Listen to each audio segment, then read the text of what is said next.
नमस्कार, मैं हूं अनिलेश कुमार। आप देख रहे हैं पुरवैया डीएनए। अब तक जो आप मुहावरे हिंदी में पढ़ते रहे हैं उसका दायरा बढ़ाने का समय आ गया है। अब तक आंखों में धूल झोंकना एक मुहावरा था। झारखंड में आंखों में बालू झोंकने का मुहावरा भी शुरू हो जाए तो आश्चर्य नहीं है। और इसके क्रियान्वयन में सत्ता और विपक्ष दोनों मुख्य भूमिका में आजकल नजर आ रहे हैं। दुनिया की एक से एक कलाकृति और धरोहरों की नीलामी हुई, हमने सुना भी देखा भी। अरबों की बोली लगी, पर झारखंड में बालू की नीलामी पूरी दुनिया की एकमात्र ऐसी नीलामी है जिसको समझने के लिए अलग से कमेटी बनाने की जरूरत है। यकीन करिए, 2013 में लगातार विधानसभा हंगामे की खबर देखने और पढ़ने के बावजूद भी आज तक मेरी समझ में नहीं आ पाया कि सत्ता में रहने वाले हर दल की जनहित की परिभाषा बदल कैसे जाती है। बालू नीलामी के विषय में हेमंत सोरेन के भाई पर आरोप लगे और फिर खबरों की भीड़ में आरोप इतिहास बन गया। सच क्या है ये किसी को पता नहीं है। कहा यह भी गया कि बालू पर अधिकार पंचायतों का है और उन्हीं पंचायतों में रहने वाले लोग आज की तारीख में उनके पास बालू नहीं है। मतलब तिजोरी की चाबी आप रखिए और मालिक उसका पड़ोसी रहेगा। दरअसल यही हालात पूरे देश के हैं। प्रधानमंत्री जी कहते हैं कि ब्यूरोक्रेसी को काम करने की खुलकर छूट मिलनी चाहिए। कोई पूछे प्रधानमंत्री जी से कि छूट कौन नहीं दे रहा है। विदेश सचिव जैसे महत्वपूर्ण पद पर बैठे अधिकारी के साथ उन्हीं की सरकार में क्या हुआ ये सबको पता है। काम करने की छूट मिली या काम करने से छुट्टी मिल गई, रिपोर्ट सबके सामने है। दूसरे बड़े अधिकारी के साथ जो हुआ वो तो अब तक पहेली ही है। एक मंत्रालय में एक सप्ताह भी टिकने नहीं दिया गया एक अधिकारी को। अब इसी तरह बिहार में आ जाइए तो भूकंप की त्रासदी के बाद राजनीति भी झटके दे रही है। एक ही पल में लगता है कि सरकार मदद कर रही है और अगले ही पल लगता है कि कुछ भी नहीं हो रहा। यहां भी मामला ब्यूरोक्रेसी वाला ही है। समझना मुश्किल है कि जब हर कोई जनता के लिए ही काम करना चाह रहा है तो रोक कौन रहा है। बालू के मसले पर विशेष तौर पर आज बात करेंगे, क्योंकि बालू का मुद्दा सिर्फ घर बनाने का नहीं बल्कि घर चलाने का भी है। तो लोगों का घर कैसे चलेगा और नीलामी के नियम क्या आपको भी रटने पड़ेंगे, इन्हीं बातों का करेंगे डीएनए टेस्ट। राजनीति मुद्दे को ढूंढती जरूर है, पर उसका समाधान करने के लिए नहीं बल्कि उससे उलझाकर सिर्फ उसका इस्तेमाल करने के लिए। जैसे झारखंड में हो रहा है। बालू का मामला देखिए। बालू घाटों की नीलामी की तैयारी है, लेकिन इसी नीलामी को लेकर सवाल भी उठ रहे हैं। और याद कीजिए तो हेमंत सोरेन जब सीएम थे तो हंगामा उस दौर में भी खूब हुआ और हंगामा आज भी हो रहा है। और हंगामे के बीच एक आम आदमी उस समय भी परेशान था और आज भी परेशान है। पहले एक रिपोर्ट देखिए।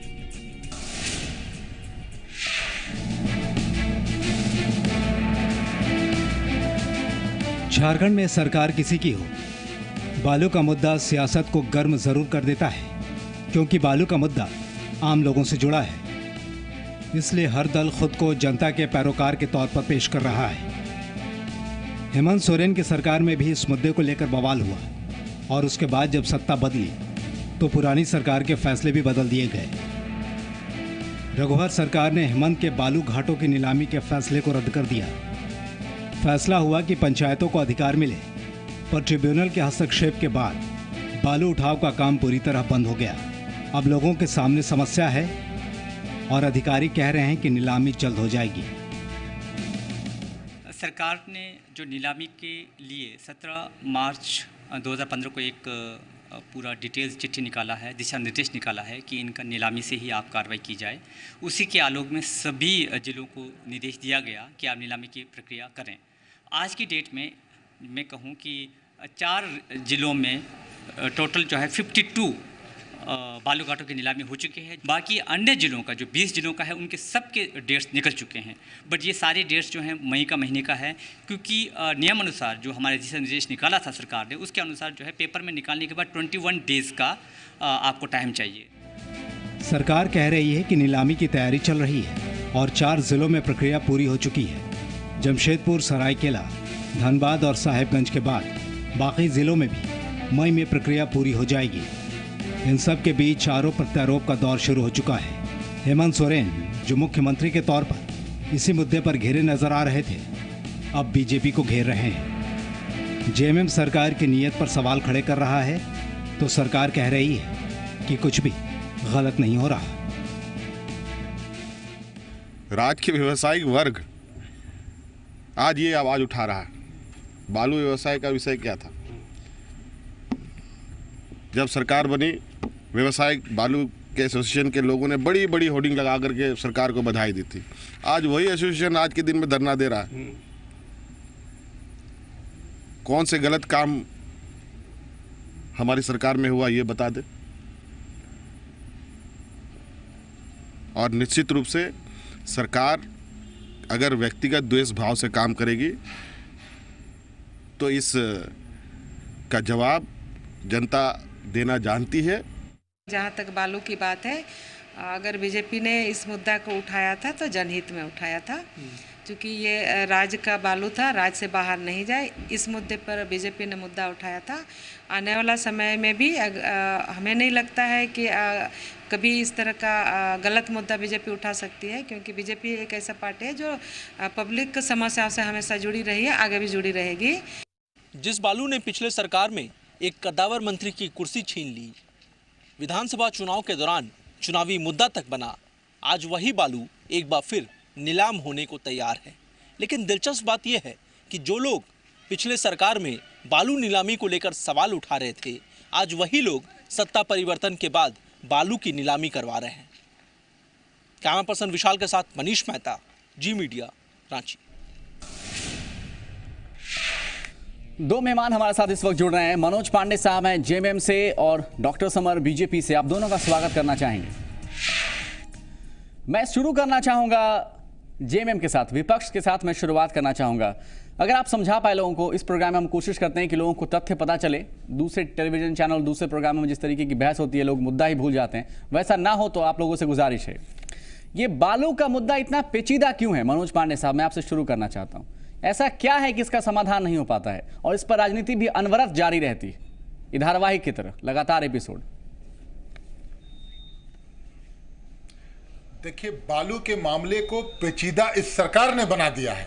आप देखेंगे कि जो पिछली सरकार थी, हेमंत जी की सरकार थी, उसने ग्रीन ट्रिब्यूनल के निर्देश के आलोक में और केंद्रीय सरकार द्वारा, सुप्रीम कोर्ट द्वारा तय किए गए मापदंडों के आधार पर, उनके द्वारा निर्देशित जो बिंदु थे, उस तरह से नीलामी की प्रक्रिया शुरू की थी और उस पर सवाल उठाया गया।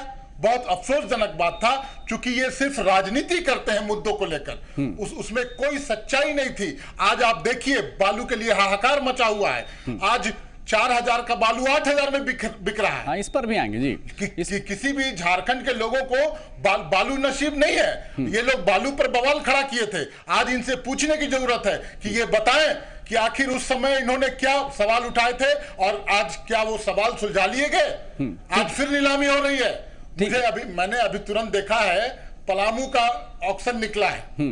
पलामू के ऑक्शन में मैंने देखा है कि जो पहले रिजर्व प्राइस थे, उस रिजर्व प्राइस को बढ़ा दिया गया है जी।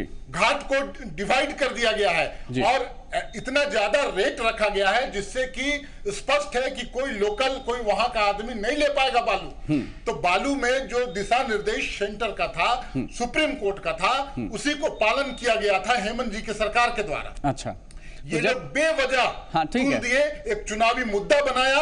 लेकिन आज बालू किसी को नसीब नहीं है। बालू के लिए हाहाकार मचा हुआ है। तो पहला बालू पर राजनीति करने एक एक करके थोड़ा समझने की कोशिश करते हैं सर, एक एक करके समझने की कोशिश करते हैं। मनोज पांडे साहब, आपके हिसाब से आप कह रहे हैं कि हेमंत सोरेन की जब सरकार थी, यानी आपकी जब सरकार थी, तो आप सारे नियम कानून के हिसाब से आप काम कर रहे थे, राइट? आप ये कह रहे हैं। बीजेपी के नेता हमारे साथ हैं, उनसे भी समझ लेते हैं फौरी तौर पर। सर, आपने जो फैसले को रद्द किया, ये हेमंत सोरेन की सरकार ने जो फैसला लिया था, उसको आपने रद्द किया और आज एक बार फिर लोगों के लिए समस्या बनी हुई है। तो ये समस्या एक बार फिर आम जनता के लिए ही बनी हुई है, सरकार किसी की रही हो, तो आपने ऐसा क्या किया जिससे जनता को सहूलियत मिले? अगर आप समझा पाए। देखिए, उस समय में जो बालू की नीलामी की गई थी, वो कुछ चुनिंदे लोगों तक ही सीमित थी जी। बालू माफियाओं तक ही वो सीमित था और उस समय भी बालू दुर्लभ थी। लोग छोटे छोटे काम कराने के लिए, अपने घर बिल्डिंग बनाने के लिए, दुकान मकान बनाने के लिए परेशान हो रहे थे। जिस बालू की कीमत एक ट्रैक्टर ट्राली की 1200 रुपये होने चाहिए थी, वो 3000, 3600, 4000 में मिल रही थी। जो एक ट्रक बालू वो 12-14 हजार का आ रहा था, जनता को मिल नहीं रही थी।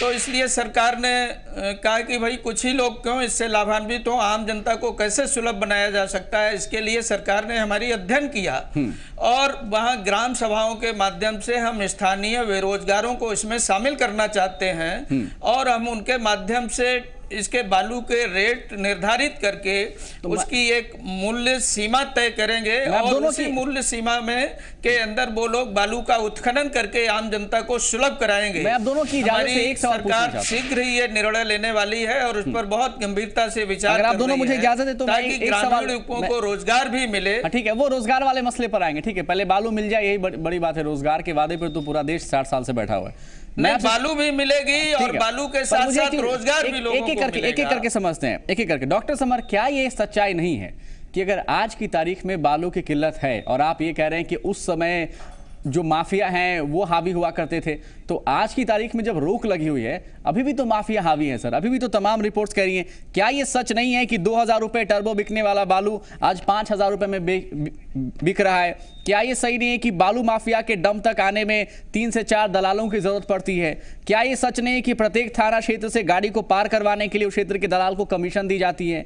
क्या ये सच नहीं है कि गाड़ी दूसरे इलाके में नहीं घुसेगी और घुसती है तो फिर मनमाने दर पर पैसा वसूला जाता है?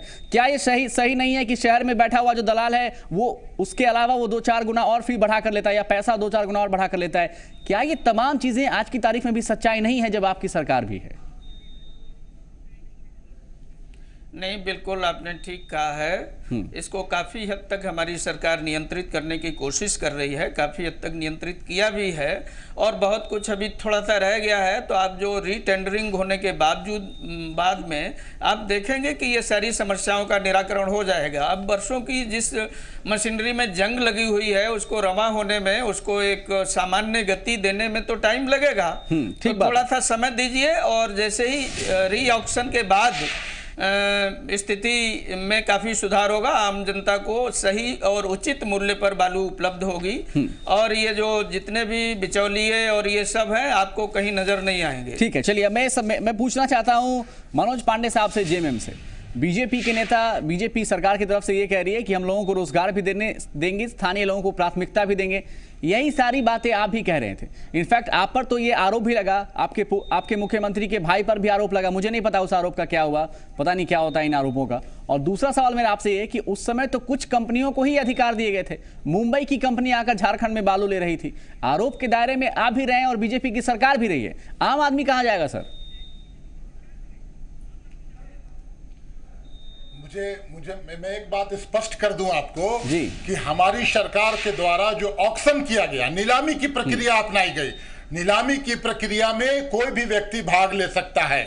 उसमें आपने जो ये सेंटेंस दोहराया है कि किसी कुछ चंद कंपनियों तक सीमित रह गया, वैसी बात नहीं है। जो ऊंचा बोली लगाएगा उसे ही मिलेगा। अच्छा। आज भी प्रक्रिया वही है, नीलामी में जो ऊंचा बोली लगाएगा उसी को मिलेगा। नहीं तो आज भी कोई अंतर नहीं है। नहीं तो फिर उस समय इतना बवाल मचाने की क्या जरूरत नहीं। पर एक चीज बताइए, फिर ऊंची बोली वाली कहां से बात आ गई जब ये कहा गया कि सारा अधिकार लोकल लोगों का है? क्योंकि आपकी सरकार तो जब आपकी मैं आपसे पूछूंगा, मुझे एक ब्रेक के लिए रुकना पड़ेगा, फिर मैं आपसे समझूंगा जरूर। नहीं, ठीक है, मुझे एक ब्रेक के लिए रुकना है। ब्रेक के बाद वापस आएंगे तो दोनों नेताओं से समझने की कोशिश करेंगे कि बदल क्या गया है, अब पिछली सरकार से लेकर अभी तक क्या बदल गया है, और अगर कुछ नहीं बदला है तो नई सरकार के मायने क्या है, और इन सब के बीच एक आम आदमी जो बालू ढोता है, जिसका रोजगार उस पर निर्भर है, वो कहां जाएगा? डीएनए देखेगा। एक ब्रेक ले रहे हैं।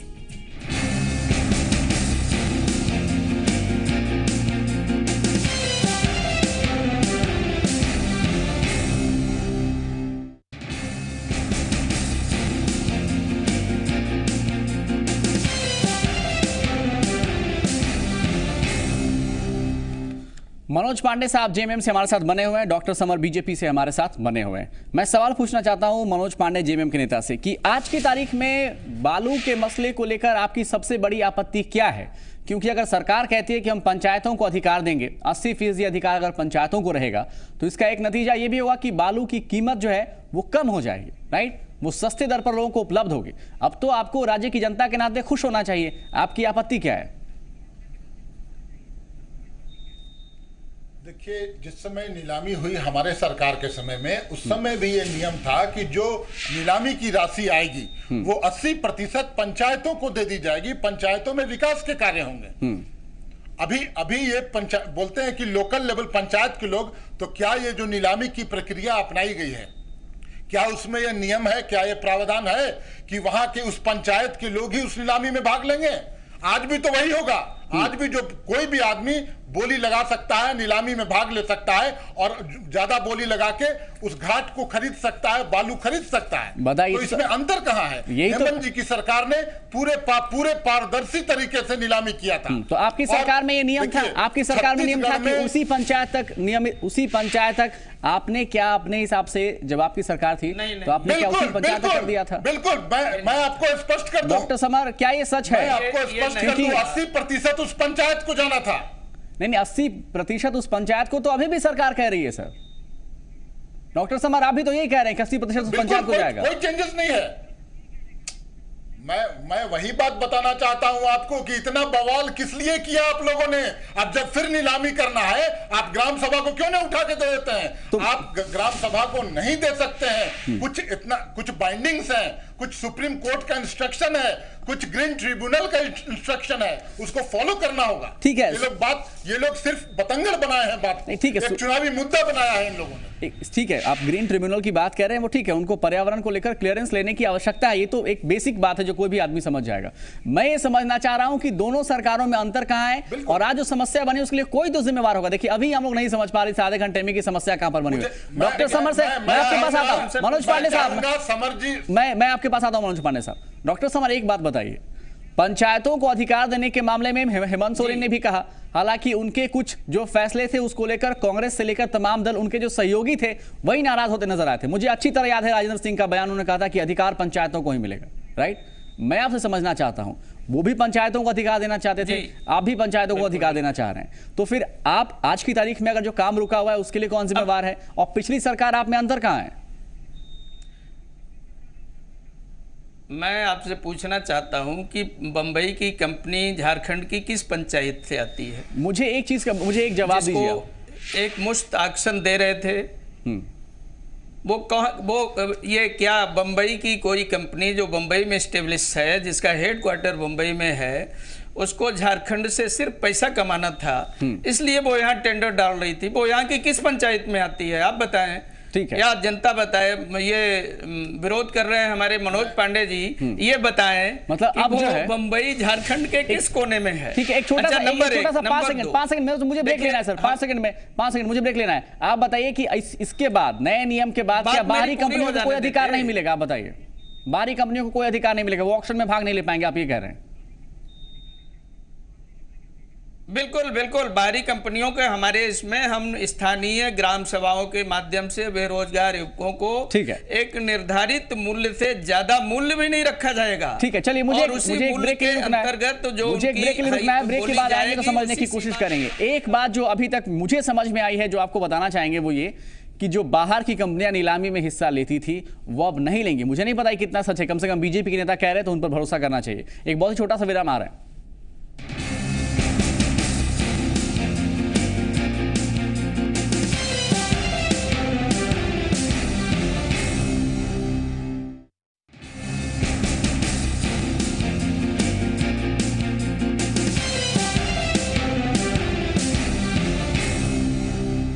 मनोज पांडे जेएमएम से हमारे साथ बने हुए हैं। मनोज पांडे से मेरा पहला सवाल ये है इस वक्त कि आप एक व्यवस्था को लागू होने से पहले ही फेल क्यों करार दे रहे हैं? सरकार को प्रयास करने दीजिए। देखिए ऐसा है, अभी हमारे बड़े भाई बता रहे थे कि बाहरी लोगों को नीलामी में भाग लेने से रोकने का प्रावधान है। मैं आपको स्पष्ट बता दूं कि नीलामी में वैसा कोई प्रावधान नहीं है। नीलामी में कोई भी भाग ले सकता है, ये खुली नीलामी है, उसमें ऐसा कोई नियम नहीं बनाया गया है, पहली चीज। और नीलामी में जिसकी बोली सबसे ज्यादा होगी जी, उसे उस घाट की जिम्मेवारी दी जाएगी। वो वहां से घाट से बालू उठा के बेच सकता है। ठीक है। तो अगर कोई झारखंड का व्यक्ति ही ज्यादा बोली लगाकर घाट खरीदता है तो क्या ग्राहकों को, यहाँ के लोगों को राहत मिलेगा? ठीक है। अब मेरी बात, ये बात उठाते हैं महाराष्ट्र की। ठीक है। तो आज गुजरात का व्यापारी अडानी आकर यहाँ कोल ब्लॉक ले लेता है, अडानी मामला बाद में जाता है। डॉक्टर समर, मेरा सवाल आपसे, अडानी ले लेंगे। डॉक्टर समर, मेरा सवाल आपसे 10 सेकंड्स में ये है कि आज की तारीख में भी तो माफिया हावी है क्योंकि काम रुका हुआ है, तो अंतर कहां है? आप तो बढ़ावा दे रहे हैं उसको, आप तो बहुत स्लो प्रोसेस रखा है आपने। 4 महीने हो गए, अभी तक वही व्यवस्था है, बालू नहीं मिल रहा है किसी। नहीं, कोई माफिया सक्रिय नहीं है, सब माफिया संट हो गए हैं, वो अपने अपने दूसरी जगह तलाश लिए हैं। और जो सक्रियता थी उनकी वो 6 महीना पहले जरूर दिखती थी, जिसके कारण जनता को बालू दुर्लभ हो गई थी। बहुत बहुत धन्यवाद। और हम उनको साइड ट्रैक कर रहे हैं, जल्दी ही 1 सप्ताह 2 सप्ताह के भीतर में आप देखेंगे जनता को अच्छी और सस्ती बालू सुलभ होगी। ठीक है, 2 सप्ताह और पर्यावरण का पूरा ध्यान रखते हुए। धन्यवाद मनोज पांडे साहब, बहुत बहुत धन्यवाद। डॉक्टर समर बीजेपी से, आप दोनों का बहुत बहुत धन्यवाद कि आप इस चर्चा में शामिल हुए। कुल मिलाकर एक बार फिर से मुझे पढ़ के आना होगा कि इस मामले में सच्चाई क्या है। आज डीएनए में इतना ही, देखने के लिए बहुत बहुत शुक्रिया।